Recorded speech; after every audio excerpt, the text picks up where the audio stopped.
O Rodrigo pergunta aqui, ó. Em quanto tempo, em média, há recuperação do eixo após um eixo ser suprimido por esteroides? Boa pergunta. Essa é uma pergunta bacana. Isso a gente discute muito lá no workshop, no curso. E também no meu curso de esteroide que eu tenho lá online. Depende, tudo depende, né? Vocês vão ver, quando eu faço a live com o Lázaro, ele fala também, depende. Tudo depende, na medicina depende mesmo. Ainda mais falando de hormônio, né? Por quê? Vai depender do tempo que a pessoa usou o hormônio, quais foram as dosagens, quais foram as drogas que usou, porque isso influencia demais, né? Drogas muito supressivas, muito agressivas, muito anabólicas, tendem a dar uma bloqueada boa no eixo. Lógico que se você usar muito tempo, dose baixa, você vai ter bloqueio também. Muito provável que essa recuperação de eixo demore alguns meses para acontecer.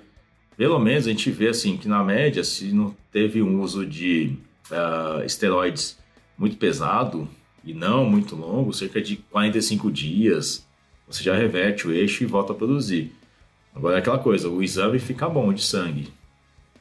As queixas do paciente nem sempre ficam ok, compatíveis com uma texto já de 600, por exemplo, porque ele passou um tempão navegando em alta velocidade, né, com níveis hormonais altos no sangue. Depois que isso volta a cair e entra para o nível normal, essa queda do nível alto para o nível normal, tá? Normal, não é deficiente, normal, que é o que acontece numa TPC bem feita, uma terapia pós-ciclo bem feita. Isso leva a um gap onde o cérebro não entende direito ainda se aquilo é normal ou não. O normal para ele era ter passado 6 meses, 10 meses, um ano com um texto de 1.500, 2.000. Agora que ela está 600, que está normal, ele acha isso ruim. Então você tem uma queda de libido, às vezes, uma indisposição um pouquinho maior. Tá? Então o eixo volta. Muito difícil o eixo não voltar. Mas pode causar alguns problemas mais de origem de disposição e libido na pessoa do que alterações laboratoriais de exame de sangue, tá?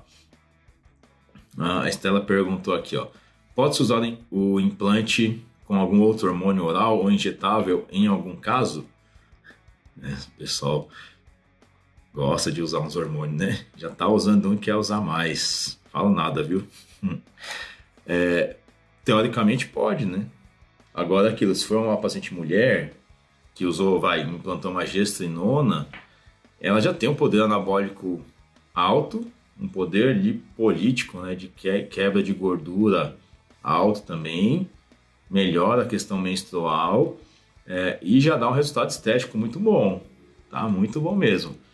Pode associar com outro? Pode, mas aí você acaba empilhando mais hormônios e tem mais chance de ter efeitos colaterais. Não quer dizer que vai ter, mas tem chance aumentada, porque afinal é mais hormônio entrando, tá? Então, é isso aí. Pode usar mais, mas se deve é outra história, tá? A Ana pergunta aqui, ó. Quais os hormônios mais anabólicos prescritos por médicos da medicina esportiva? Depende, também tudo depende, né? Depende da loucura desse médico, se ele gostar de prescrever coisas que não devem ser prescritas porque é do mercado paralelo, a trembolona é o que é mais potente, né?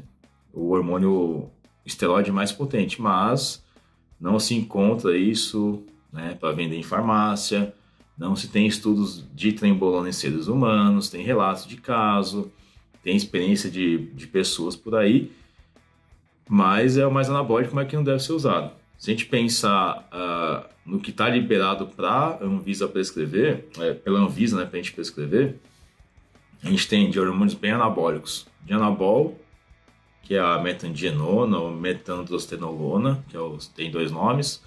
A própria testosterona, que é super anabólica. E oxa, estano, todos eles são bem anabólicos, né? Se a gente pegar aquela tabela mais antiga de classificação de poder anabólico, a testosterona é nível 100, tá? Só para ter uma ideia, a oxandrolona é nível 322, ou seja, teoricamente é 3 vezes mais anabólico que a testosterona, porque ela foi desenvolvida para ser assim, tá? Na prática, não se confirma tanto assim, depende muito de variáveis do próprio paciente usando, tá? Mas esses são os mais potentes. Aqui ela perguntou, então, a questão da enxaqueca, né? Então, poderia eu tentar outra via antes do implante, para ter uma ideia? Sim, foi isso que eu quis dizer mesmo. E minha agenda tá para julho, tá mesmo, tá cheia mesmo. Ah, eu tento, né? Mas não dá para dar conta, não. É muita gente querendo passar em consulta. A gente vai atender todo mundo.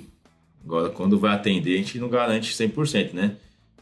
O doutor fica doente, pega uns Covid por aí, fica meio mal, fica um mês sem trabalhar. E aí sobraram 300 pacientes para agendar. Por isso que ficou complicado, mas a gente vai sempre dar um jeito, tá? A Reila perguntou aqui. Qual o tempo máximo que pode tomar roxanolona em doses baixas? Cara, vocês complicam a minha vida, hein? Jesus amado. Não tem o tempo, na verdade, de pensar em mulher, o uso de esteroide é igual eu falo nas consultas, né? A mulher não tem testículo, então a gente não tem uma preocupação em recuperar o eixo hormonal. Até perguntaram o que é eixo, eu vou explicar para vocês o que é eixo hormonal. Eixo hormonal é a ligação que você tem de hormônios que são produzidos dentro do cérebro, que vão até as gônadas, né? LH e FSH, que é o hormônio luteinizante e o hormônio folículo estimulante, que pode agir no ovário na mulher e no testículo no homem, tá?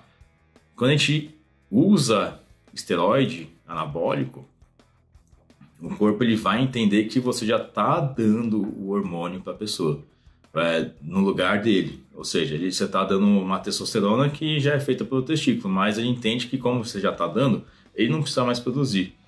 Então, o seu eixo de ligação do cérebro para a gônada, que é o órgão, fica bloqueado, tá? Então, isso é o bloqueio de eixo.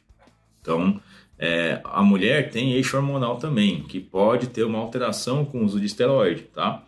Mas é muito menos agressivo do que o homem que só tem uma fonte maior de produção de hormônios, que é o testículo.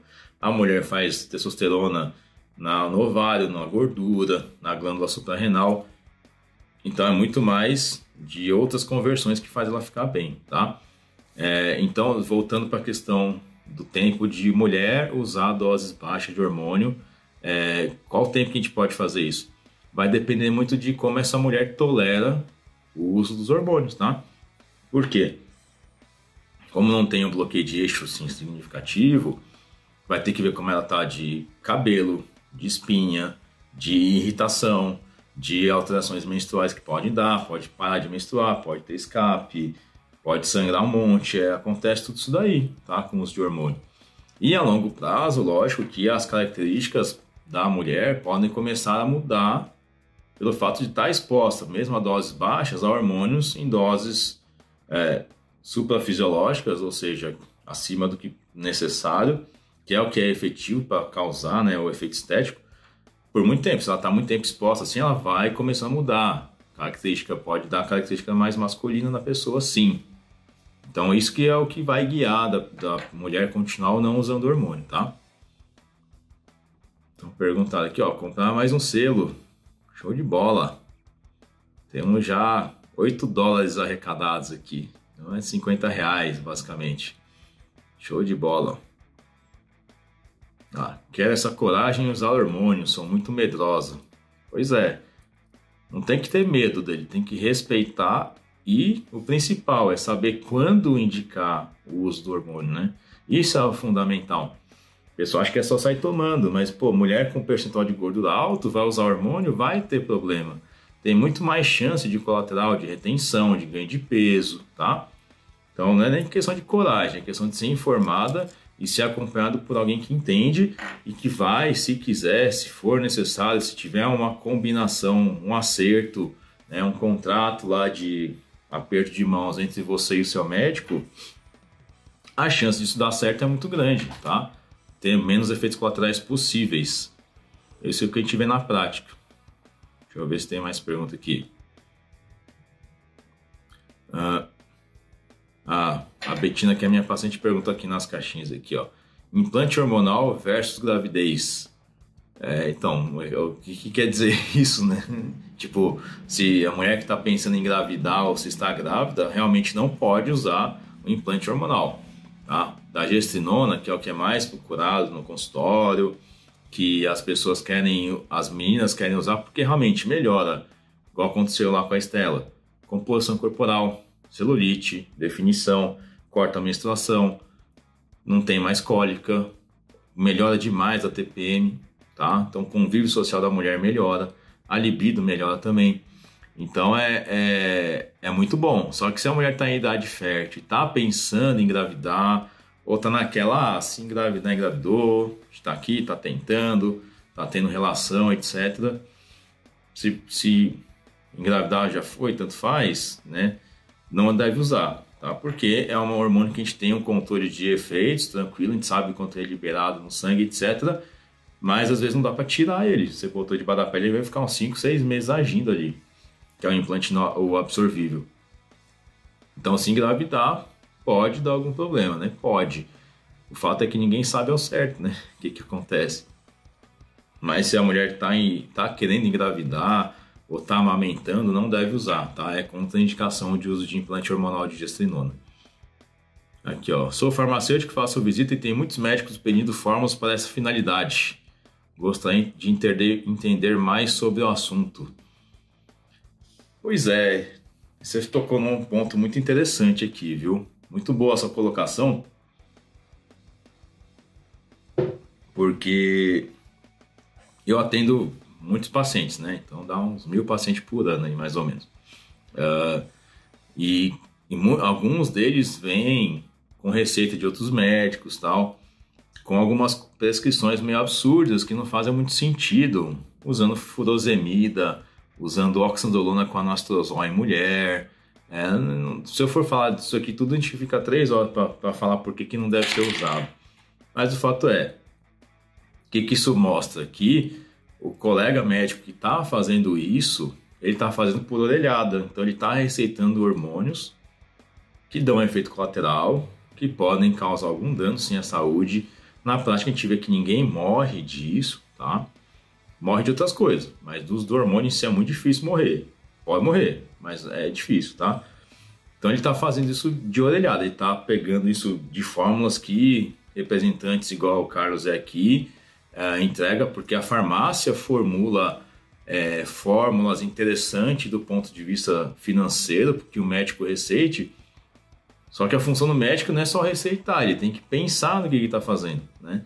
E às vezes não dá para fazer isso, porque o cara está naquela pressão, tá querendo ter um volume de paciente, não quer ficar quebrando a cabeça em personalizar fórmulas, etc. E acaba indo nessas coisas prontas aí.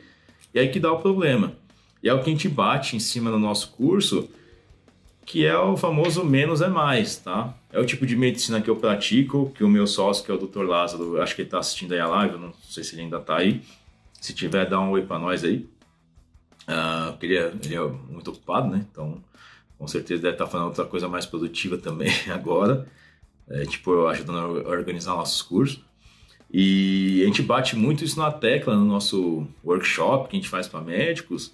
Já temos mais de 100 e poucos médicos já formados ali, que graças a Deus saem com a cabeça com um pensamento organizado para saber receitar isso. Saber como tratar um colateral, como fazer uma receita eficaz de manipulação que não vá lesar o bolso do paciente. Tá? A gente pede, pessoal, você vai receitar? Manda um WhatsApp para a farmácia, cota essa fórmula para mim aqui, eu tenho uma ideia quanto que meu paciente está pagando essa fórmula, tá? É uma ideia, tá? Então, assim, a parte hormonal, se você quiser, tem o meu curso de esteroides, que é voltado para todo mundo, tá? A princípio eu pensei em gravar ele para profissional de saúde, mas está aberto, tá? Você como farmacêutico, você pode assistir também, tá? Não tem problema. Compra ele lá e vai ter bastante informação para você realmente entender bem sobre esse assunto, tá? Fica bem tranquilo. Aqui a parte fala que passei com o endócrino, ele me receitou 15 mg de oxandrolona por dia, mas ainda não tive coragem de formular. Então, agora ela falou qual a especialidade o profissional tem que ter para passar ou oferecer segurança para usar hormônio. É aquele cara que vai te atender direito, que vai te examinar, vai conversar, vai saber te falar um não, né? Vai te